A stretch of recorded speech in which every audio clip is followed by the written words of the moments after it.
Greetings and welcome to Pop's Collection. I'm Ron Tweedy, joining me is Pops, and today we're going to be talking about episode 8 of She-Hulk, Ribbit and Ribbit.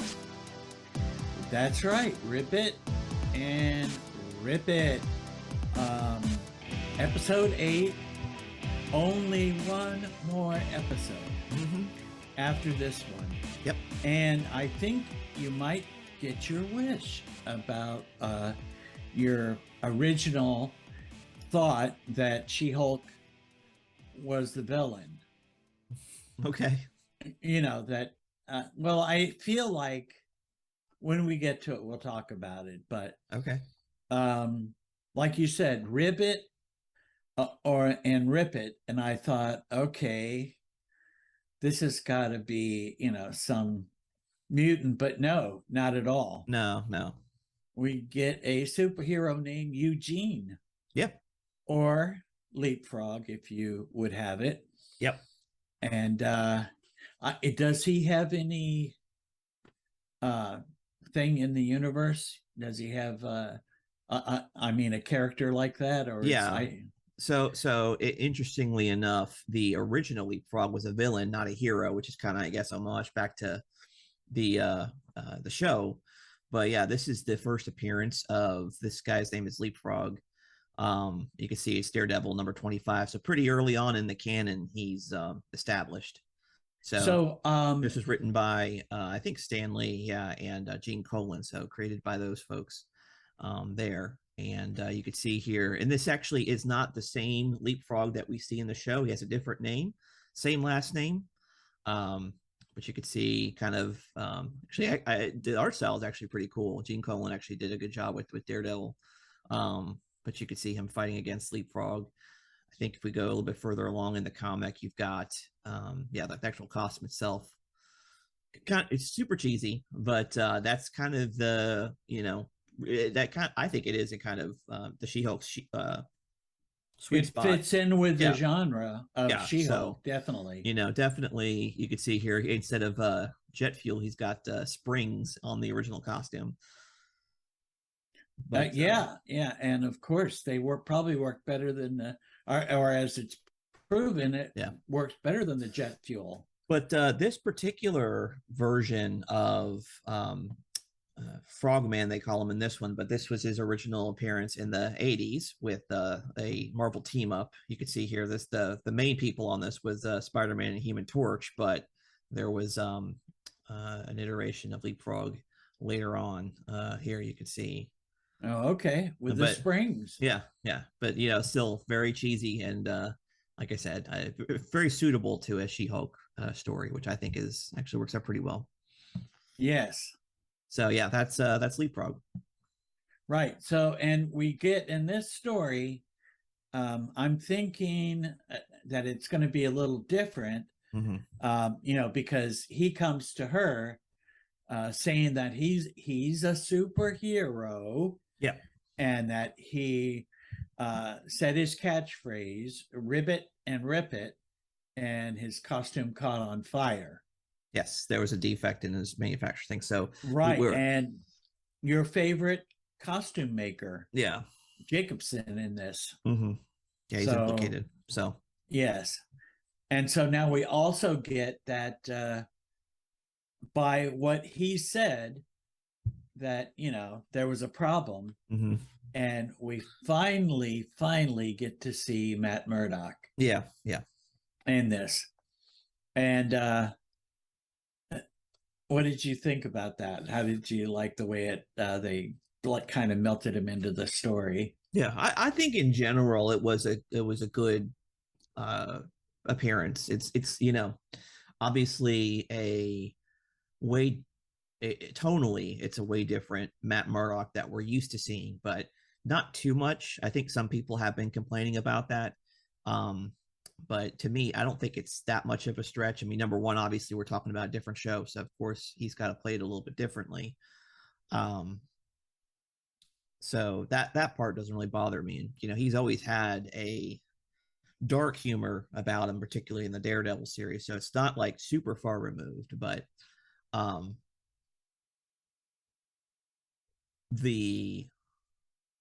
trying to think of the right word. um there's a level of credulity that is kind of expected. Like, for instance, it's almost like the way that they introduced him into the series was not, to me, very believable. And I know we're talking about a superhero show, but just stick with me here for a minute. So obviously, Matt Murdock, we know all about him. Nelson and Murdock, Hell's Kitchen. The thing about Daredevil that made him Daredevil, particularly in the show, was the love for his city, and his it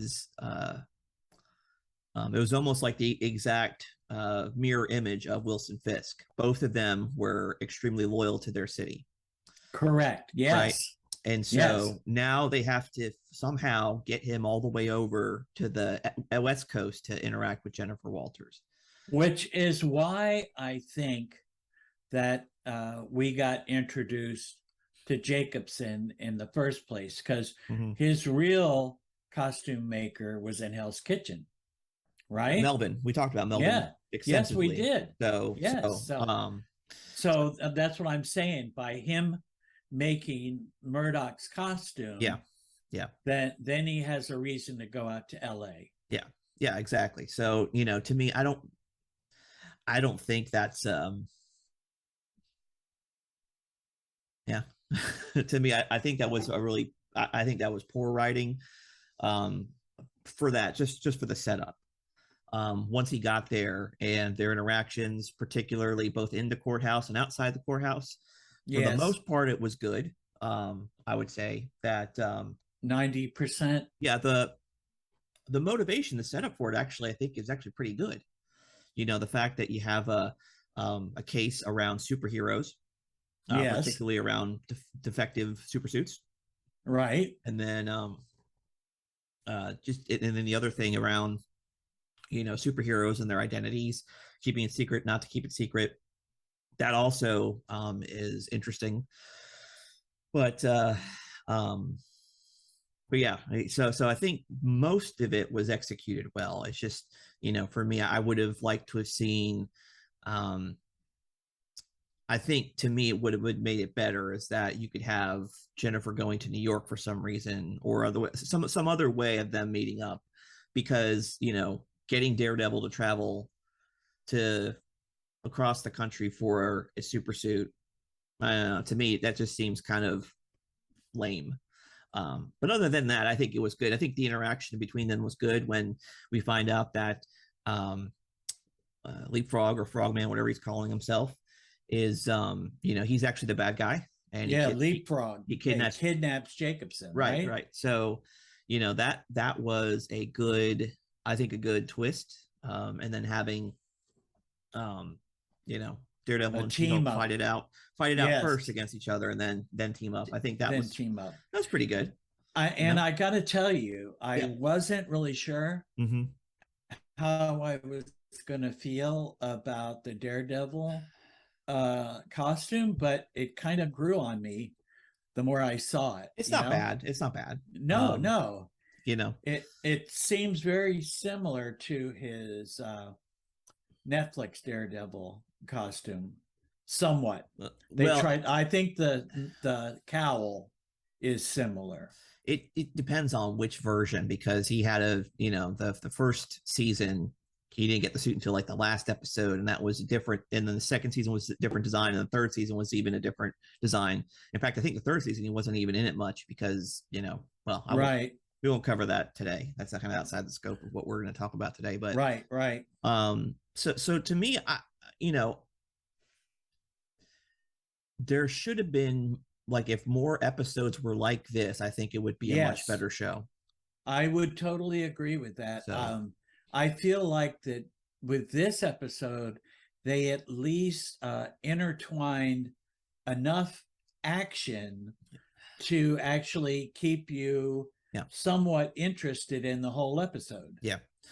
And I think the other thing that I will say is that the design for Jennifer's supersuit is also, I think, was done very well as well. It's very faithful to the comic.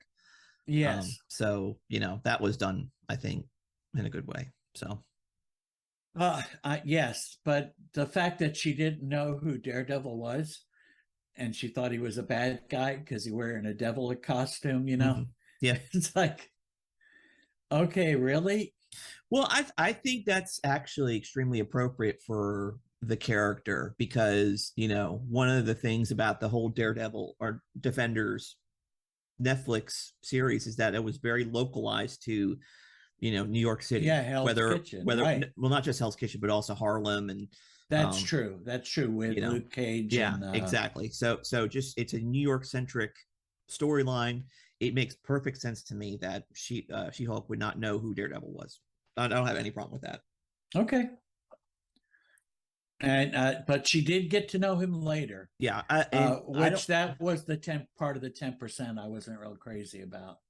Yeah, well, there is. I think there's precedent for that. I don't Oh know. yes, I don't know if they're actually ever involved in the comics, but obviously both She-Hulk and Matt Murdock are very promiscuous in both of their respective comic book lines, so it makes sense. that's true. I We're don't. I don't. talking about Elektra with Daredevil. You Well, no, know. no, no, no. I'm saying like Matt Murdock has had more lovers Oh than. I yes, mean, there's definitely. yeah. So it's not. This is not unprecedented for him. I'm not We have talked about that before. not condoning it at all. I wish they wouldn't, but that's just what it is. So to me, that part I'm not necessarily upset about. The whole walk of shame thing was kind of cringe. Yes. But that was the only time I cringed, I should say. So Really? yeah. How about okay? So Actually, no, I take it back. the Most awards. well, yeah. I mean, that was pretty bad. And Jacobson is just insufferable. I think they should just kill him off already. Um, but other than that, I mean, that was kind of an interesting thing. Like it was, I don't know, I didn't time it, but it seems like the episode was a lot longer than a lot of the other ones. I did not time it either, but I felt that way too. Yeah, When she started talking to the audience and said, yeah, "Are we coming to the finale?" I thought that was going to be the end of the episode. yeah. You would think, but yeah, Yes, but not so. And this is where I felt like that you got your vision in the beginning of no, where she's She-Hulk being the villain because Hulk King yeah, was putting the video of her yeah, um, her intimate life, yeah, and she smashed Hulk smash, She-Hulk smash. yeah. I mean, she definitely had a Carrie moment, I think. Yes, Yeah. yes, So and it kind of ended with her looking like she was going to just go into a rage. well, she did. Yes, um, but the good guys had their guns on them, so Yeah, who knows? Well, I guess we'll have to wait and see. yeah. I'm hoping that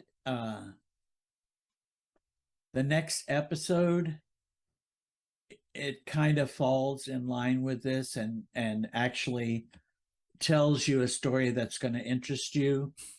Um, I would like a story. I'm hoping there's not a second season, but if they have a good enough episode Mm-hmm. that might want you to see it, maybe new writers doing a better job of it. I don't know. I really don't know if the show is salvageable. No.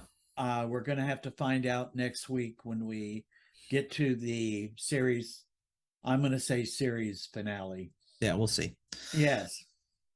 Yeah, But yeah. other than that, how did you feel? I feel like that most of the action sequences were done real well. The choreography was good. For the most part. For the most part, I will say, Yeah. I will say that the one scene where she stops the car and Daredevil does that little flip thing off the car was really looked horrible. But other than that, in general, it was good. Right, because I'm gonna say that most of the fight stuff, had to be CG, Oh, right? sure. Well, I don't You know about the know, fight itself, but Well, I don't know. yeah, I know. I'm a little conflicted by it. Was it maybe somebody with a live action ball suit that he was fighting to look like She-Hulk, or I don't know. I'm not sure. Yeah, I don't know. But like I say, for me, episode 8 Yeah. is the best one so far. Yeah. Yeah, I agree You with that. know, yeah. So, anything else you want to discuss about this episode? I mean, that's pretty much it. I do think that I think we would be remiss if we didn't call out there was a Wolverine reference in the show. Trying to remember what her name is. Her best friend, is it Nikki or something like that? I don't know. Anyway, she's gonna Tatiana,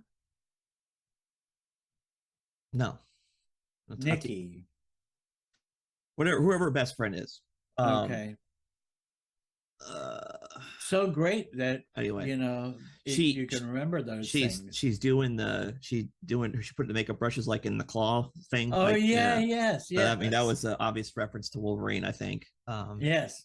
So I She don't was know. going to do that. Well, I would be surprised. We have already discussed that Yeah. we don't want to see Hugh Jackman in another Wolverine. Well, you I said that. I don't know if you agree with me on that, but Well, I guess it depends on the context, but like you say, that was the best Logan, best ending ever, getting rid of a character, yeah. But in the comics, let's face it, nobody ever is dead for long, They always get brought back, Mm-hmm. or mostly, Yeah. mostly. So, But it's different when it's actors because actors age, right? And that's the oh, thing to me. yes. It's like Oh, I yes. think when we've Yeah, I agree with that. it's like we Yes. talked about. It would be weird to have um Yeah. Daniel Craig as a Bond again. Speaking of Daniel Craig, um, there was some concept art that I gotta look this up now. Give me a second, but I'll keep talking. Um, Sure. but it was uh, I'm typing it up now. So the folks that are listening in, um, I'm pulling up an image that was something that we missed out on. What could have been, um, oh man. So Multiverse of Madness, there was a deleted scene, or it was a written scene that never got actually filmed. But one of, I guess, the members of the Illuminati, I'm guessing, I'm not sure. Um, let's see. Yeah, we had another member of the Illuminati that was going to make an appearance, but didn't make an appearance, and he was actually going to be played by Daniel Craig. What? Yeah, so this is the concept art for Balder the Brave as being a member of the Illuminati. Wow. And it Again, was going to be Daniel Craig. yeah, Wow. look at that. Wow. I like it. Yeah, I like it. Wow. what could have been? So, um, I'm trying to think, I guess maybe I don't know. It's like, uh, I'm wondering, Do you like, think it might have been a money thing then? I don't know if it was a money. I mean, obviously, since we only have concept art, we don't have any, I think, proof or evidence that they were able to sign a contract with him to get him to appear to act on it or anything like that. So that's part of it, I think. But the question is, um, anyway. So yeah, it's Wow. yeah. I mean, he would have been perfect for that, I think. But anyway, Yeah. Okay. Well, that was a nice little tidbit to add yeah. to the episode. It puts us, a little bit better off. Okay. So, anything else you want to discuss in this episode? No. Okay. All right. I don't think so. I like I said, Murdock was he definitely made the show a little bit more tolerable, which is great. Oh yes. But we'll see what And happens. I love the action. Well, like I said, Mm-hmm. it was teamed with just enough action to keep you Yeah. interested to the end. Yeah. And I think the team up was actually done pretty well. Yeah, it reminds me actually a lot of, I think it was Iron Fist season 2, where like the most of it was like almost forgettable, but there was that one episode where Luke Cage shows up and it's like, man, this is exactly what I wanted, and never got that again. So yes, except in the Defenders 8 episode series, there was, they were all together there too. But that was after. That was after, yes. Yeah. I know you kind of wanted it to go further, but you didn't get it. So yeah. Anyway. But like I said, the team up was good. The fight was good. Yeah. The interaction, most of the interaction, I know they're continuing efforts to make Jen seem, dumb. I'm going to take care of these guys in 15 seconds. I'm not going to wait an hour and a half for you. No, 15 seconds, like she can't figure out math, I'm not going to say anything about that. Yeah. Okay.